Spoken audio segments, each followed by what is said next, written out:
A primeira parte desse estudo, que foi baseado, no ministro e escritor evangélico norte-americano chamado John Fullerton MacArthur Jr., se dará agora a segunda parte. E a segunda parte ela vai confrontar, cada um dos irmãos a se posicionarem de uma forma toda particular diante de Deus Pai Todo-Poderoso, que tem como tema provas de uma fé autêntica. Vocês vão ver no decorrer deste estudo o que é uma fé autêntica. Nós estamos inclusos verdadeiramente nesse contexto bíblico de uma fé autêntica. Precisamos reavivar-nos, precisamos ser despertados pelo Senhor.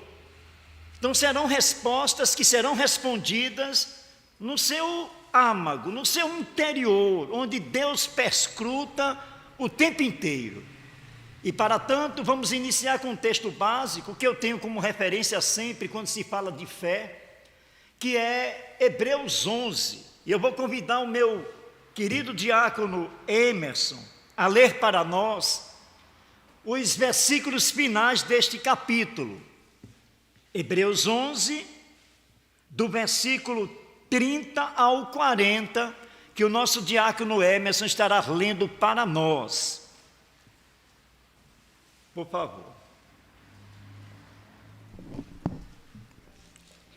Leamos, meus irmãos. Os israelitas em Canaã. Pela fé ruíram as muralhas de Jericó, depois de rodeadas por 7 dias. Pela fé, Raabe, a meretriz, não foi destruída com os desobedientes, porque acolheu com paz os espias. E que mais direi?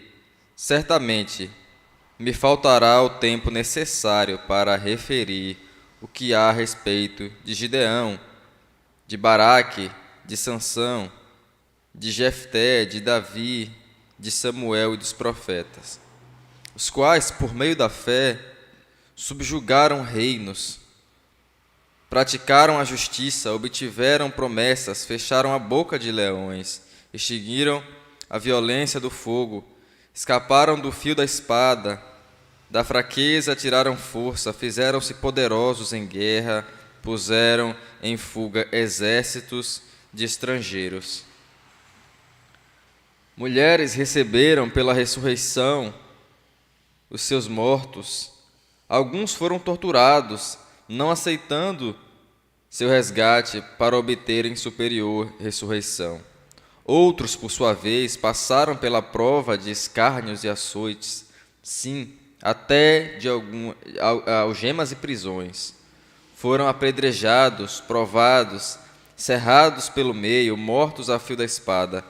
Andaram perseguidos, vestidos de peles de ovelhas e de cabras, necessitados, afligidos, maltratados, homens dos quais o mundo não era digno, eram errantes pelo deserto, pelos montes, pelas covas, pelos antros da terra.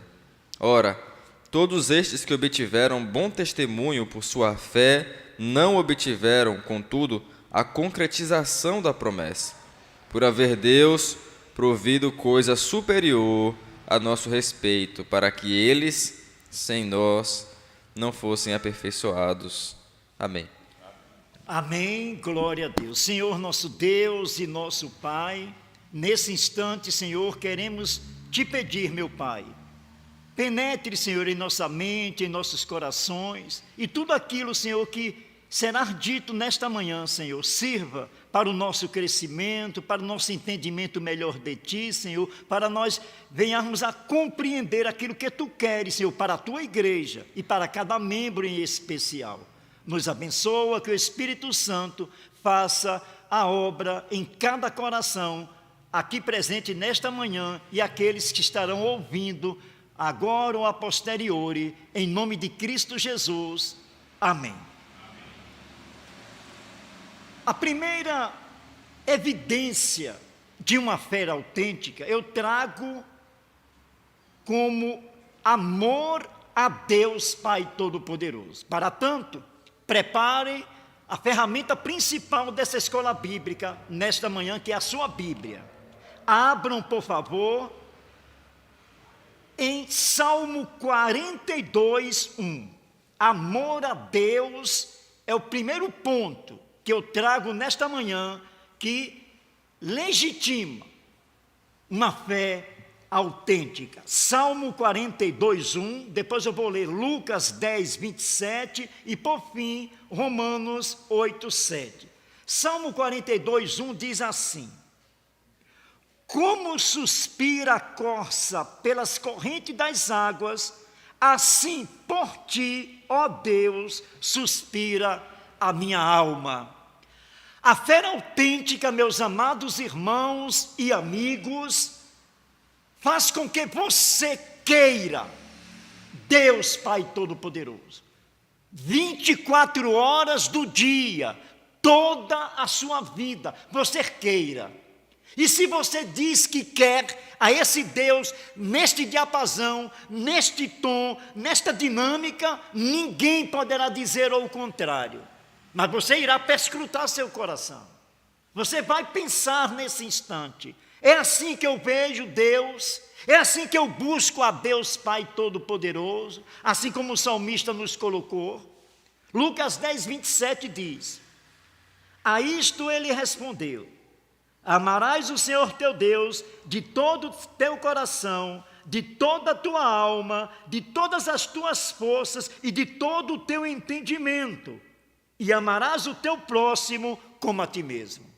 Às vezes, amados irmãos, nós falamos desse salmo assim diversas vezes. É semelhante àquela pessoa que mora à beira-mar e contempla aquele mar maravilhoso, num céu azul tremendo, e se acostuma com aquilo.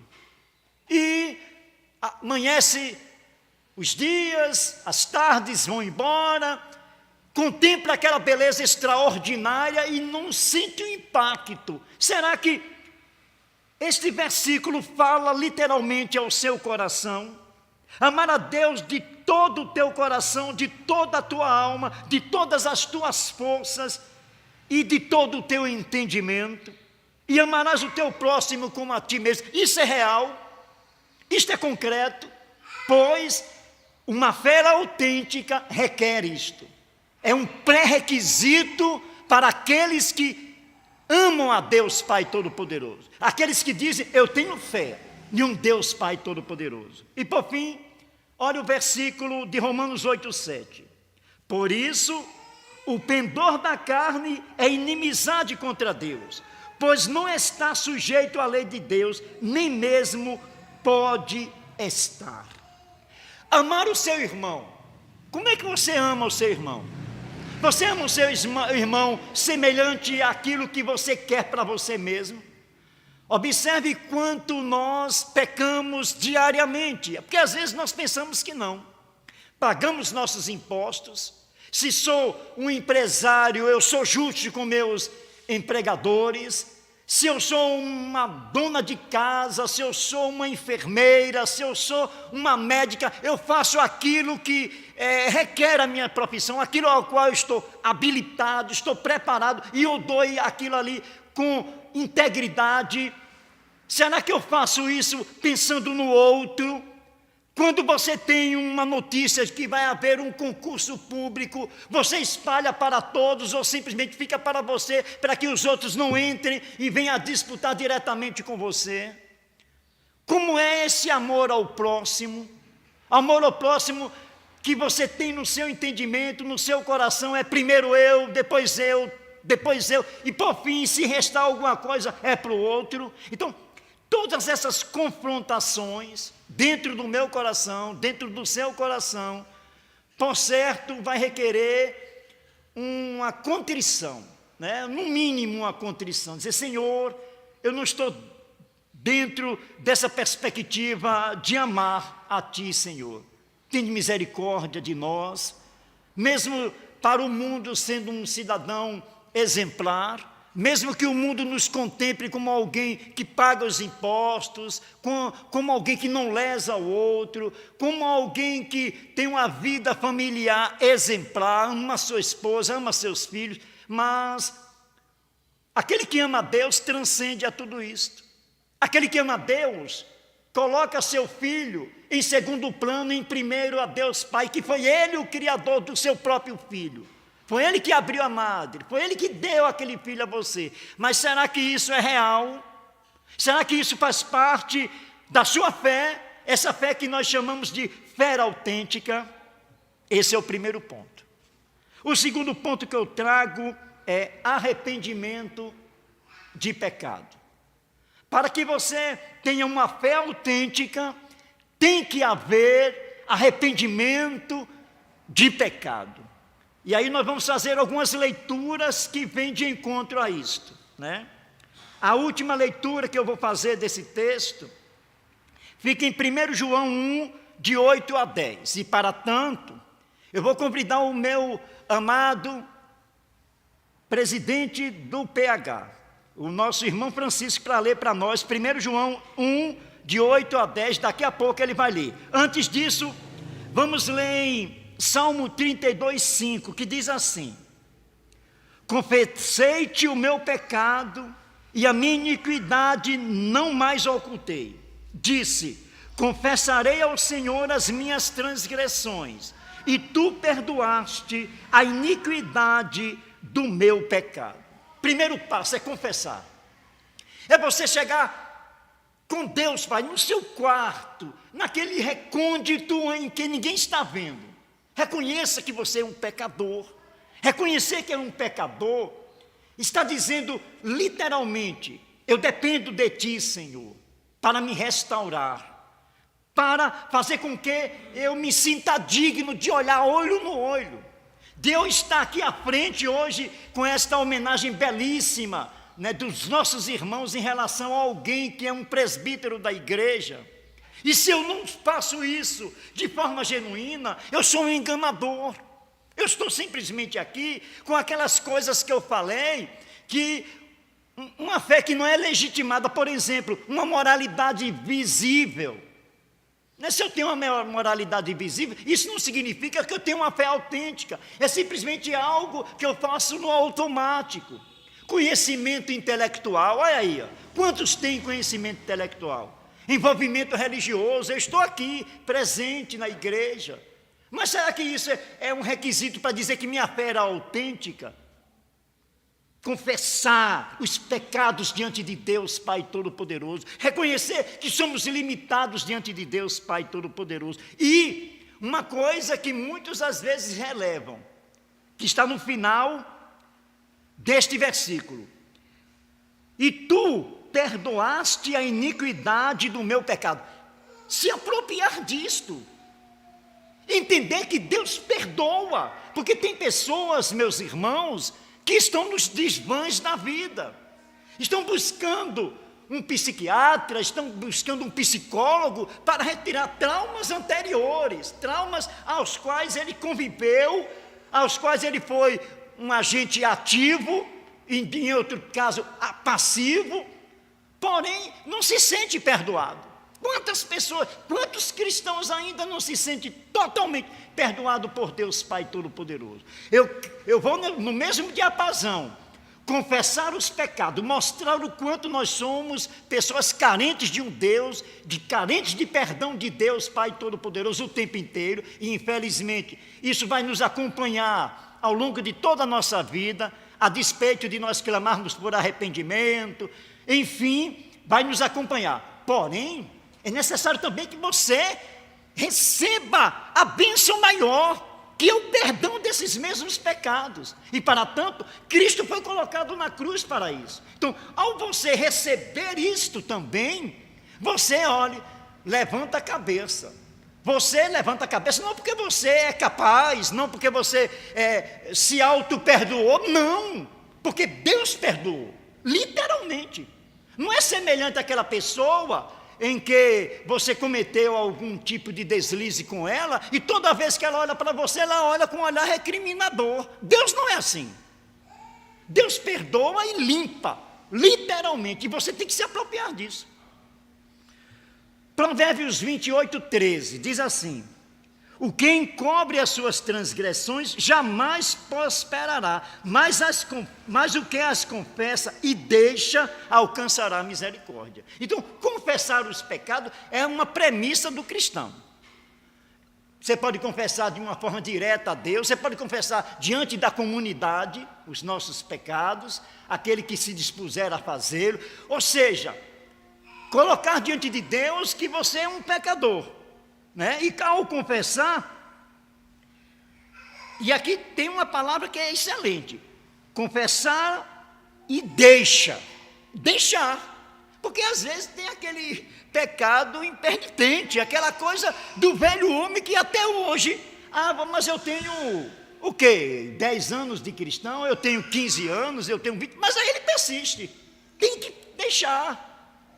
E não existe pecado aqui em questão de volume, não. É pecadinho, pecadão, não existe. É pecado diante de Deus Pai Todo-Poderoso. É por isso que às vezes nós pecamos diante até de um pecado, porque por conta de acharmos que determinado pecado é um pecadinho e que o pecado do outro é maior, você se exime de culpa e a culpa está toda no outro.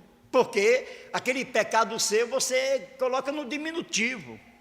E fica lá, né? Até para aquela coceirazinha suave que você está lá toda hora, mas está lá no seu corpo, fazendo pressão para que você elimine aquilo ali e você fique tranquilo.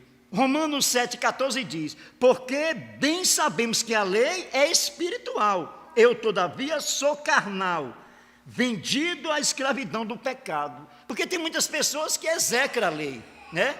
Hoje nós estamos vivendo pela graça, não. A lei nos aponta o pecado. A lei está lá para isto, para dizer para você assim: olha, se você seguir os 10 mandamentos, as leis morais, você não vai conseguir. É para isso que a lei está lá.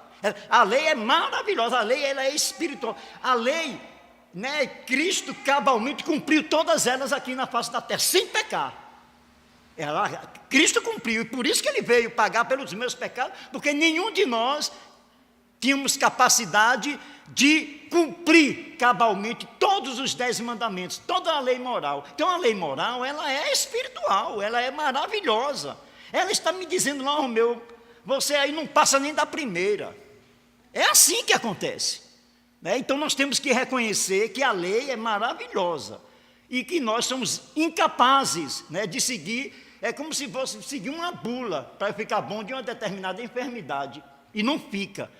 Nós não iremos ficar bons enquanto estivermos aqui na face da terra, diante de seguir regras, tentar seguir na perfeição todos os mandamentos. Não vamos conseguir. Só em Cristo Jesus é que Cristo nos restaura. Quando Deus olha para você, Ele não está olhando, Ele não vai olhar para o nosso amado presbítero Marcos, não. Ele vai estar olhando por Cristo na vida do presbítero Marcos.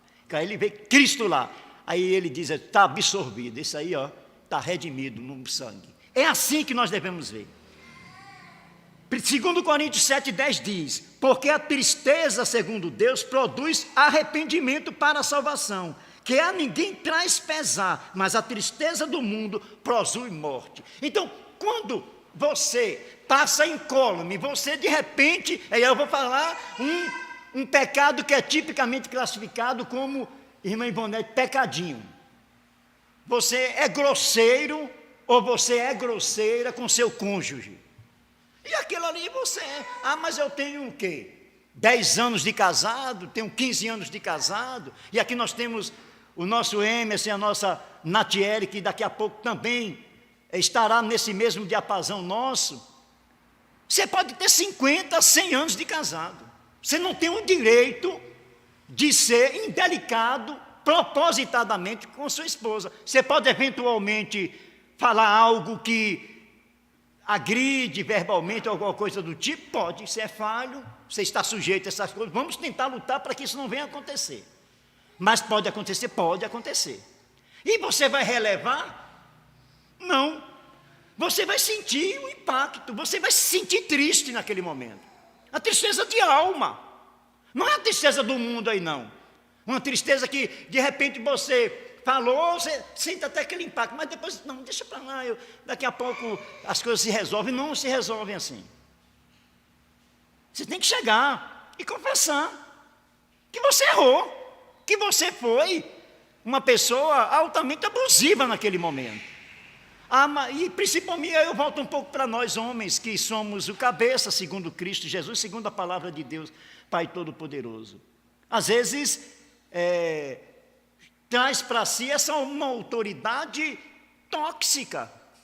Porque não, mas eu sou o cabeça. Sim, daí, você é o cabeça, precisa ser indelicado, você precisa falar palavras ásperas para o seu cônjuge? Não necessariamente. E aí a tristeza tem que abater. Uma fé autêntica faz com que você fique triste naquele momento.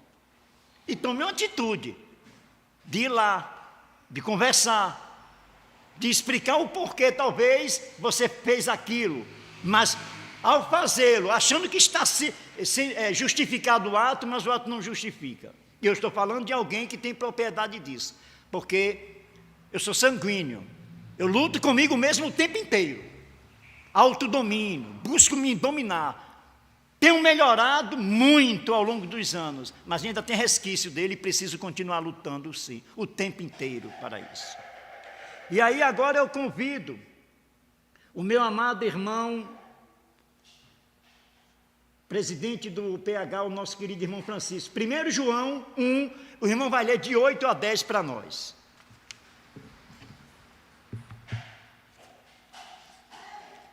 Se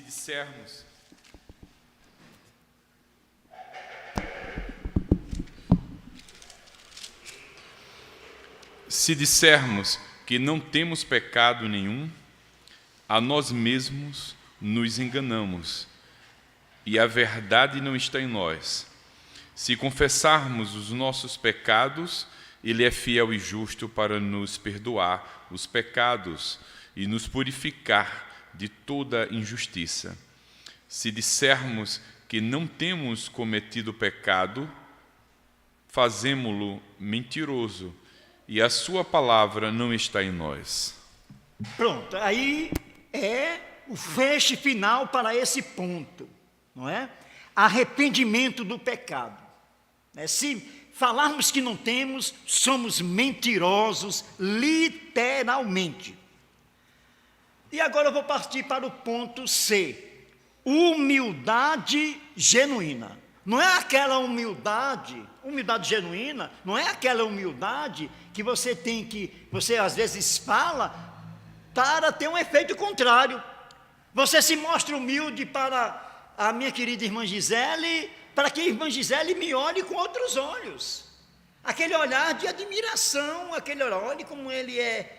Ele não é aquilo, mas ele se acha aquilo. Não. A humildade genuína, ela é bíblica. Observe o que nos diz o Salmo 51, 17. Abram aí Salmo 51, 17, que diz assim: sacrifícios agradáveis a Deus são o espírito quebrantado, coração compungido e contrito, não o desprezará, ó Deus. Este é o humilde, é esta pessoa que é humilde, é humildade genuína. A humildade genuína, ela retrata, ela é prova cabal de uma fé autêntica. Não é aquela humildade supérflua, não. Não é aquela coisa de dizer, olha, você...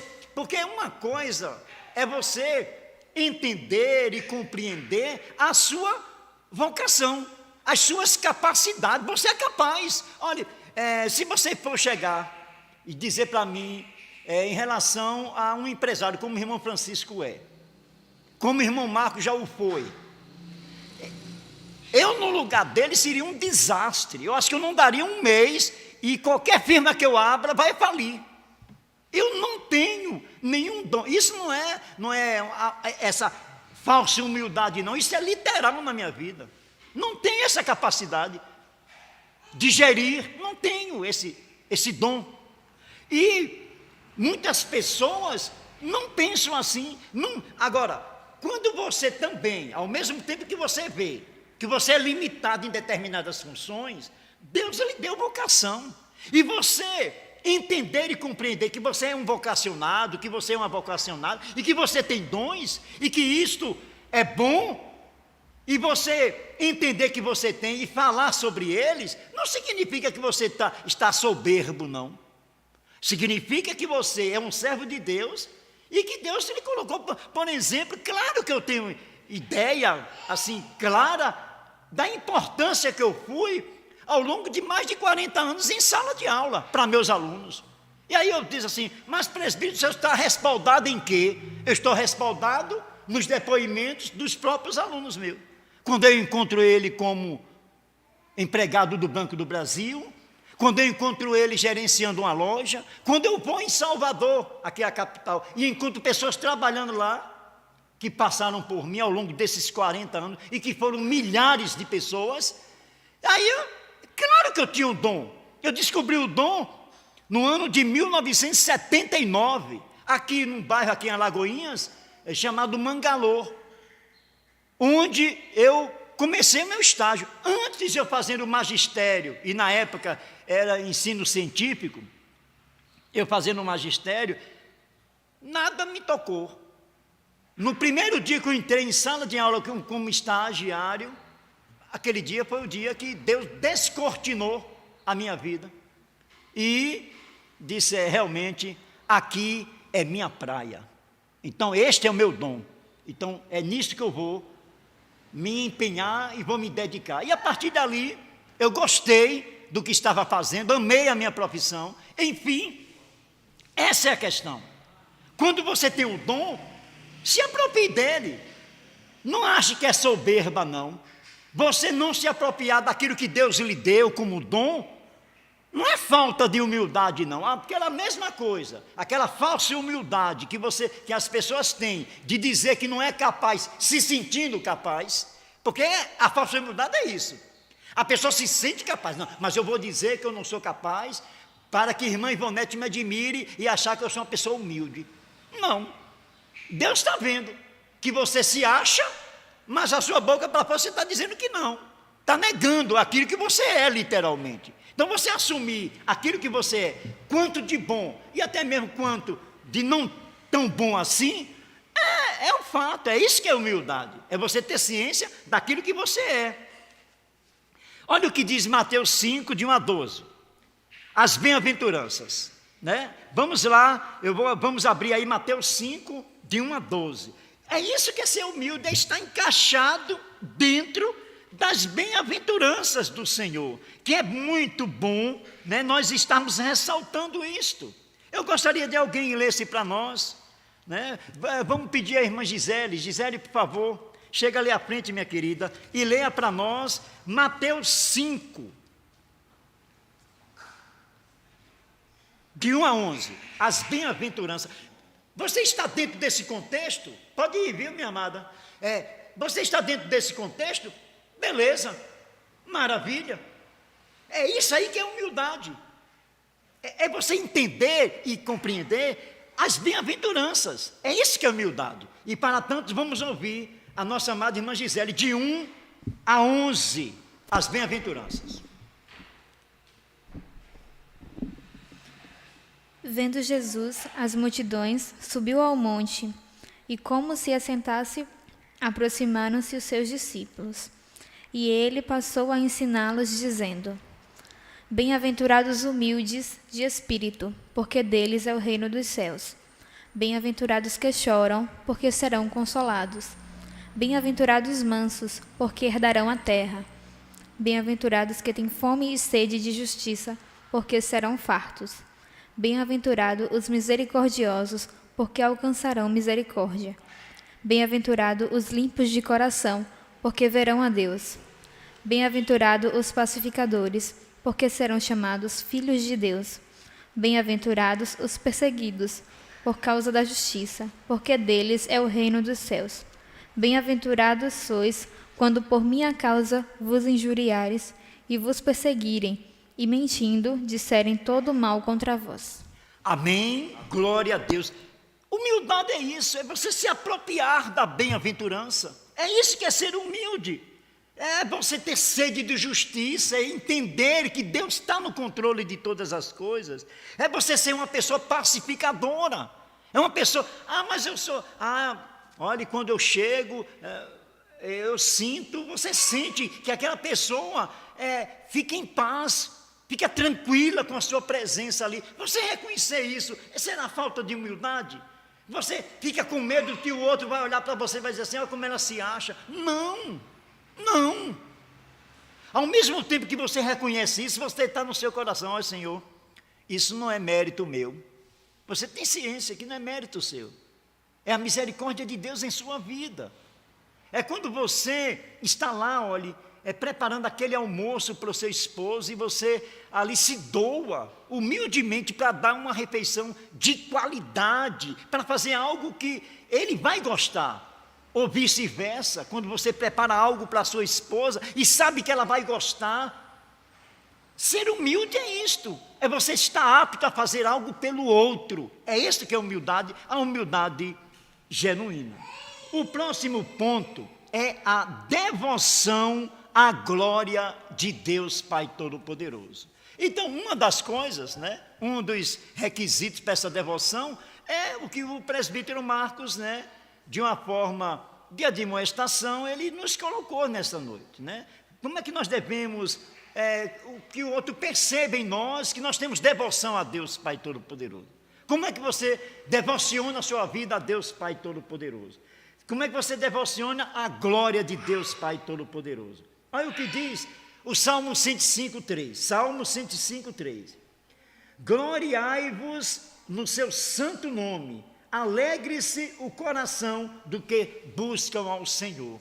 Quando nós, preconizamos para vocês que vocês devem estar orando, que é uma ferramenta extraordinária, que você deve estar lendo a palavra de Deus Pai Todo-Poderoso, é porque você quer buscar a glória de Deus, e que isso tem que ser real, não é algo impositivo, é algo que tem que fluir, como eu faço aqui, esporadicamente aqui, toda hora eu venho aqui no meu vasinho, vou beber água de forma natural, que flui natural, e que o corpo pede naturalmente, não é uma imposição, não é imposição do pastor Camon, não é imposição dos presbíteros, nem de um irmão que está mais atento, não. Você buscar a glória de Deus, o nome do Senhor, é algo assim que requer fidelidade. Olha o que diz o Salmo 115:1. Não a nós, Senhor, não a nós, mas ao teu nome da glória, por amor da tua misericórdia e da tua fidelidade. Quando nós glorificamos a Deus, nós estamos dizendo a Deus que Ele é misericordioso comigo, com você, com a humanidade em geral. Glorificar a Deus é dizer que Deus é um Deus misericordioso. E também, essa glória, ela reverbera para a fidelidade de Deus. Porque vocês podem e devem entender que em algum momento eu vou falhar com vocês. E eu falhando com vocês, eu vou querer essas duas coisas evidentes na sua vida em relação a mim, que é a misericórdia. Mas irmão, o presbítero Romeu falhou, tenha misericórdia de mim, não me julgue, me ajude, chegue para mim e fale, olha, o senhor falou isso, não foi bom, não se constranja dentro do seu coração, não guarde mágoa do presbítero, não faça isto, porque o dano, muitas vezes, até mesmo eu que cometi a falha, se for o caso, ou até mesmo uma justificativa para você, ou até mesmo ver o outro meu lado, porque às vezes nós, aqui mesmo nós temos, o ser humano, ele não tem uma percepção de 360 graus, não. Estourando, nós temos 180 com limitações nas laterais, com limitações, aqui no foco aqui direto, menos mal, você está vendo, mas existem palavras que são soltas, que eu sei o que eu disse para Erlaine, eu sei o que eu digo para ela, mas eu não sei o que ela ouviu de mim. Então, é necessário que você não guarde resquício de coisas no seu coração, E isso é misericórdia, isto é fidelidade, daquele dia que você disse, olha presbítero, eu gosto tanto do senhor, Sim, aí está tudo bem, eu estou dentro porque o irmão, nosso irmão Francisco, ele disse uma coisa ali que é impactante para nós presbíteros, que ele disse que nós somos presbíteros vitalícios. Ó, isto é um peso, né? Por que significa isso?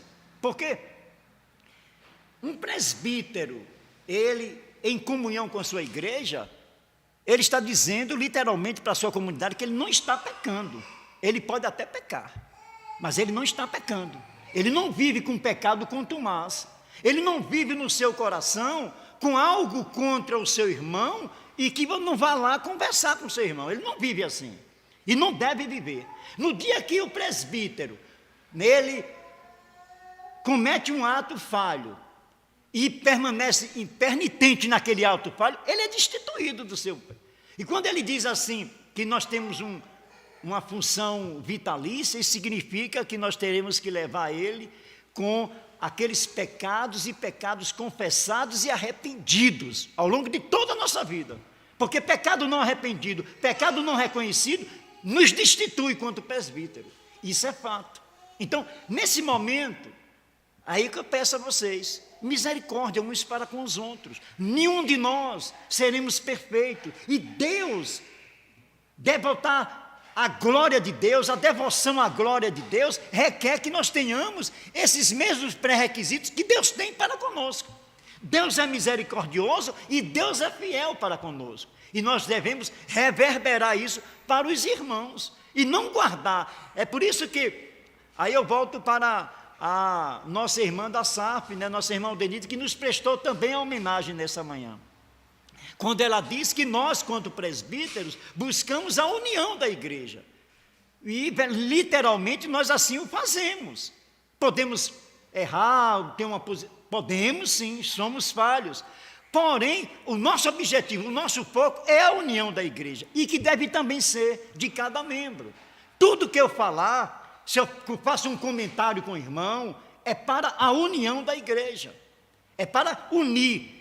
Aquele que está fora desse diapasão merece misericórdia, merece que você ore por ele, ore por nós, quanto estamos na frente da lida e do trabalho, mas exerça isso que Deus requer de nós, é isso que é glorificar a Deus, é você ter misericórdia, é você ter fidelidade por aqueles que você disse um dia que amava, é a fidelidade conjugal, aquele que você... diante de um pastor, você chegou e declarou que ama aquela pessoa, que vai cuidar ela na doença, na pobreza, até os fins de seus dias aqui na face da terra. Seja fiel, a mesma fidelidade que Deus tem para comigo, que caio toda hora, que peco, que Ele me perdoa o tempo inteiro, nós devemos ter uns para com os outros.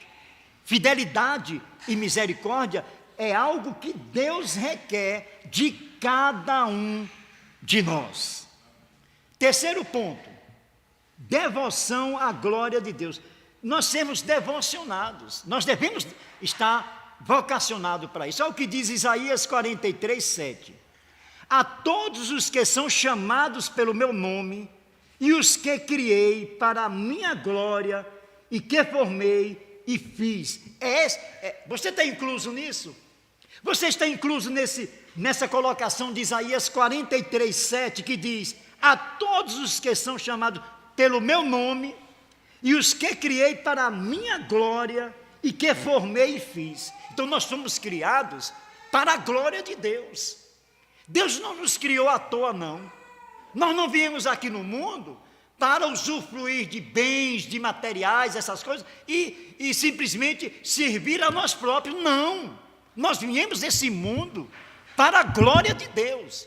Quando nosso irmão aqui há pouco disse que tem um dia em que ele lê a palavra para os seus funcionários. O que é que isso significa? Ele está dizendo que tudo aquilo que eu faço, tudo aquilo que eu estou disposto a fazer, é para a honra e glória de Deus Pai Todo-Poderoso.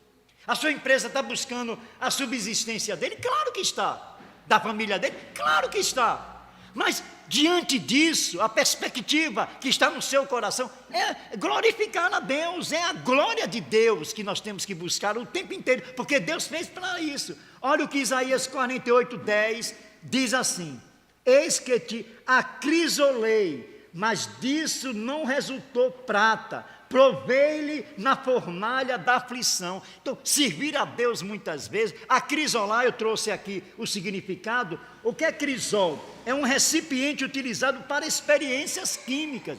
O crisol, ele limpa, ele purifica, ele tira as impurezas. E é isso que Deus faz para conosco. Eis que eu te acrisolei, ou seja, Deus nos colocou aqui, e viemos aqui imperfeito, e Deus quer nos colocar puros, quer nos limpar, nos purificar, para a honra e glória dEle aqui na face da terra. É isso que Ele quer fazer conosco. Acrisolar é limpar, é purificar, é tirar as impurezas de nós, o tempo inteiro, é isso que Deus quer. E isso é para quê? Para a honra e glória dEle. Porque nós estamos no mundo, e não sairemos do mundo até que Deus nos chame, para a honra e glória dEle. Nós estamos no meio de um povo perverso para mostrar o contrário dessa perversidade. É assim que nós devemos fazê-lo. É assim que nós somos requeridos por Deus Pai Todo-Poderoso. Porque tem muitas pessoas que pensam que, não, eu sou uma pessoa frequentadora das escolas bíblicas, porque é bom que seja, né? Um cidadão do reino dos céus, da igreja invisível, tem todos aqueles requisitos que eu disse antes, que não respaldam uma fé autêntica, porém, tem que ser de alguém que tem a fé autêntica. Por exemplo, moralidade visível. Um cristão que não tem uma moralidade visível, isso não, por si só, não quer dizer que ele tem uma fé autêntica, mas quem tem uma fé autêntica vai reproduzir essa moralidade visível.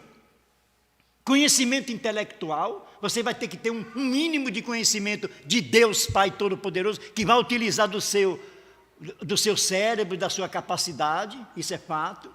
Envolvimento religioso, né? Essa coisa de dizer que crente é em casa, não existe crente em casa. Congregai-vos, é o que diz a palavra de Deus Pai Todo-Poderoso. Então, de alguma forma ou de outra, nós temos que nos envolver no trabalho da igreja, isso é fato.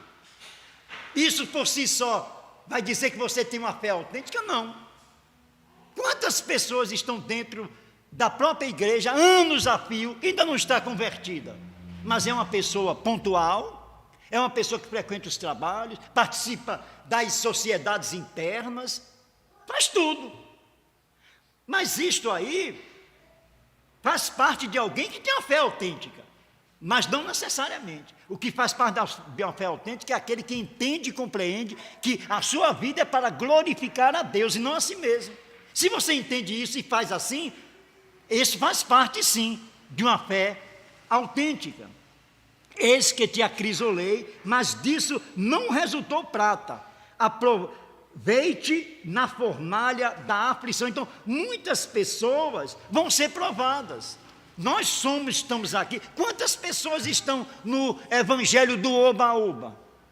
Naquele que diz que não aceita, que é filho do rei, e por aí vai. E por aí vai. Achando, e Deus, aqui a palavra genuína diz que Deus, eis que te acrisolei, mas disso não resultou prata. Ou seja, Deus buscou, Deus cuidou, mas mesmo buscando, mesmo cuidando, você fazendo parte do reino, não significa que você vai ter a prata material, não. É isso que ele está dizendo aqui. Então tem muitas pessoas enganadas, indo para as igrejas, e talvez um dos motivos aos quais muitos ainda estão tateando aí fora, muitos escolhidos estão tateando aí fora, achando que está indo buscar essa prata. E Deus não nos fez, não foi só para isso, não. E aí ele diz, aproveite na fornalha da aflição. Às vezes é numa doença que você reconhece a grandeza de Deus Pai Todo-Poderoso. Às vezes é naquele momento crítico financeiro ao qual você está passando, que você se volta para Deus Pai Todo-Poderoso com mais amor, entendendo que você é incapaz de estar lidando com aquela situação e que Ele é capaz de lhe tirar daquela situação. É assim. Esse é o evangelho verdadeiro. Esse é o evangelho que, se alguém adentrar aqui você não vai dizer, olha, você veio aqui e as coisas vão começar a funcionar materialmente em sua vida. Você vai trocar de carro todo ano, você vai ter uma... Não, esse evangelho é mentiroso.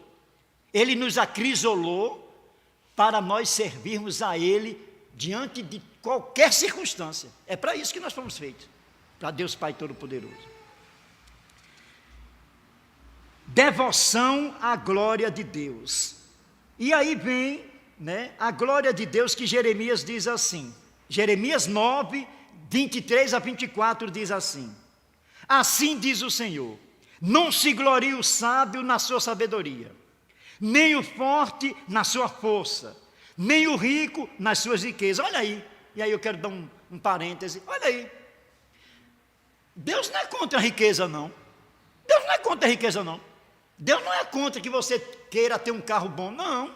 O que Ele quer dizer aqui é que a glória dele não está nisso. É que o seu coração não deve estar nisso. Mas você querer conforto para você entender que você, com aquela posição, você pode ajudar diversas pessoas, você pode manter emprego para diversas pessoas, isso é extraordinário. É extraordinário. Já imaginou se todos os empresários desse mundo inteiro fossem cristãos? O quanto ele seria justo com os seus empregados? O quanto essa justiça social que esses homens buscam tanto, proclama em alta voz e não consegue, porque não tem Deus, não vai conseguir justiça social, coisa alguma, porque o homem ele é perverso por natureza, sem Deus não tem outro caminho. Então, mas Deus não condena as riquezas, não. A riqueza por si só não tem mal nenhum. A questão está onde está o seu coração. Mas o que se gloriar, glorie-se nisto, em conhecer e saber que eu sou o Senhor, e faço misericórdia,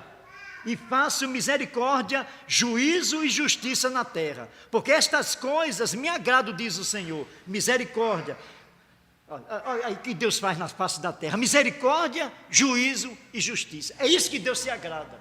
Você tem que... Aí eu volto, e aqui eu quero encerrar nesse ponto a escola bíblica de hoje, aí eu volto batendo na questão da misericórdia. Observe que aqui em Jeremias 9, 23 e 24, Deus novamente dá ênfase à misericórdia.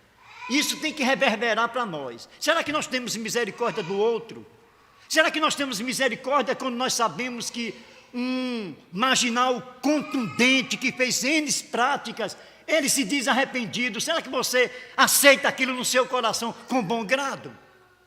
Acha que literalmente ele está arrependido? Aí muitas pessoas do mundo dizem agora, fez tanta coisa e agora está lá na igreja de crente dizendo que é crente. Mas e você, quanto cristão, aceita isso? Tem misericórdia para com o outro? E nós devemos fazê-lo até que o outro deponha o contrário. Mas enquanto o outro estiver fiel, mesmo que ele tenha tido uma vida pregressa arrasadora, você deve aceitar no seu coração que ele pode ser sim um remido do Senhor. Misericórdia, juízo e justiça. Será que nós queremos que o outro receba o juízo de Deus ou o nosso? Porque o nosso juízo é vingança, não é juízo. O juízo correto é o juízo de Deus, porque ele tem, assim como eu falei de uma visão ampla de 360 graus, Deus tem todos os aspectos do ser humano, todos. Todas as mazelas, todas aquelas coisas boas, Deus conhece. Quem me conhece literalmente, nem minha esposa, que há mais de 30 anos convive comigo, nem ela me conhece como Deus me conhece, como Deus perscruta o meu coração. É Ele que conhece, é Ele que sabe de todas as coisas. Por conta disso, é Ele que tem que exercer juízo, e o juízo de Deus é bom, é bom. Então não queira vingança. Ou agora mesmo nós estamos vivendo uma época polarizada, né? Nós estamos já no mês de agosto, daqui a pouco chegam as eleições, nós estamos com o país dividido, né? Nós estamos aí divididos, e você às vezes vê ações de políticos, e você quer que aconteça algo com ele, e não pede a Deus que Deus tenha misericórdia da vida dele, que ele se volte para Deus, que ele faça algo para o povo, que ele retire aquelas aquelas práticas perversas que levam pessoas a morrerem nos hospitais, que levam pessoas a perderem seus empregos e não levar o pão para casa. Ore por eles e entregue na mão de Deus, porque um dia todos irão estar sobre o jugo de Deus Pai Todo-Poderoso, e esse é o melhor, porque é Deus que conhece todas as coisas. E por fim, a justiça. A justiça é algo assim maravilhoso, a justiça de Deus é algo maravilhoso. Não queira cair no jugo do homem, queira sim cair no jugo de Deus, que Ele tem misericórdia para conosco, para com todos nós. Em nome de Cristo Jesus. Amém. Eu queria pedir traga aqui, meu bem, eu vou orar pelo pastor, né, para nós estarmos encerrando a nossa escola bíblica de hoje, né, agradecer a Deus Pai por este momento, que tudo aquilo que foi dito, né, nós possamos aplicar no nosso dia a dia, nas nossas...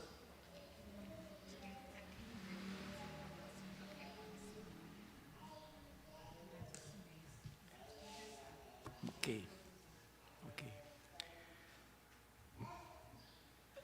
Então oremos agradecendo a Deus pela escola bíblica. Senhor meu Deus e meu Pai, aqui, Senhor, está a Tua palavra nos dizendo o que é verdadeiramente uma fé autêntica, Senhor. Pai nosso, se quem ouvir ou quem ouvirá estas citações bíblicas, a Tua palavra nos falando, que não se sente ainda no contexto, Senhor, Senhor, tem de misericórdia. Retira, Senhor, aqueles empecilhos que nos privam de ter uma fé autêntica, Senhor. Pai nosso, queremos, Senhor, que aumente a nossa fé. Retire de nós qualquer tipo de incredulidade. Que nós sejamos pessoas humildes, pessoas que honram glorificar a Ti, Senhor, na nossa vida, no nosso falar, no nosso proceder, no nosso agir. Que nós sejamos pessoas, Senhor, autênticas uns para com os outros, humildes, entendendo tudo aquilo que Tu deste como nós, como vocação, entendendo que essa vocação que nos deste não é nossa, mas é propriedade exclusiva Tua, Senhor, para nossas vidas, e por conta disso nós não devemos ser soberbos, ao contrário, sejamos humildes ao reconhecer que somos capazes de fazer as coisas em Teu nome, por Ti, para Ti, Senhor. Muito obrigado por essa escola bíblica, Senhor. Eu quero Te agradecer pelo restabelecimento do nosso pastor Camon, que estará aqui à noite, meu Pai. Muito obrigado por ele e pelos seus familiares, Senhor. Eu quero Te agradecer, Senhor, porque até aqui Tu tem cuidado de todos os nossos irmãos. Pai nosso, pessoas irão enfrentar lutas e batalhas ao longo desta semana que se inicia, Senhor. Abençoa os nossos irmãos que estarão trabalhando, abençoa os nossos irmãos que estarão fazendo exames, Senhor. Em especial, quero Te pedir por minha amada irmã Zuleide, Senhor, abençoa a Tua serva, amanhã no procedimento. Eu quero Te pedir pela minha amada irmã Magnólia, Senhor, abençoa a Tua serva amanhã no procedimento, e tantos outros, Senhor, que estão passando também por este momento. Pai nosso, eu quero Te pedir, Senhor, pelo nosso reverendo Sebastião e Maria, no campo missionário. Ó Senhor, quanto é difícil, Senhor, trabalhar com missões nesse país, meu Pai. Pai nosso, esteja com eles, Senhor. Senhor, coloca pessoas para ajudar tanto na questão material, nas necessidades básicas deles, Senhor, quanto na espiritual, de estar lado a lado com eles, nessa luta árdua para levar o Teu Evangelho, Senhor. Abençoa todos eles, Senhor, ao nosso reverendo Sebastião, que está na luta, Senhor, para abrir campos, para levar essa palavra genuína, Senhor, essa palavra que transforma a vida, Senhor, que vai de encontro àquele que Tu escolheste, Senhor. Pai nosso, abençoa todos esses irmãos que estão na lide, Senhor, naqueles países aos quais eles são perseguidos, literalmente, meu Pai. Esteja com eles nesse instante, meu Senhor. Pai nosso, muito obrigado. Fica conosco, Senhor, leva-nos para os nossos lares, e à noite que tenhamos um culto aqui abençoado, Senhor, que Tu fales à Tua igreja, que Tu abençoe o Teu servo que estará trazendo, Senhor, a Tua palavra para o nosso alimento espiritual, Senhor. Fica conosco, muito obrigado, em nome de Cristo Jesus. Amém. Meus irmãos, aqui tem, né, como esse mês é de missões, alguns envelopes, né, se alguns irmãos sentirem no seu coração, né, que querer ajudar esses, como esse reverendo Sebastião e irmã Maria, no campo missionário, nossa igreja tem como praxe, né, alguém doar e esse dinheiro, o irmão pega esse envelope, quem quiser, vai ficar aqui em cima, o irmão pega o envelope e traz no gasofilácio no dia de oferta, que esse que está separado será destinado exclusivamente para as missões. Em nome de Cristo Jesus, vamos para os nossos lares.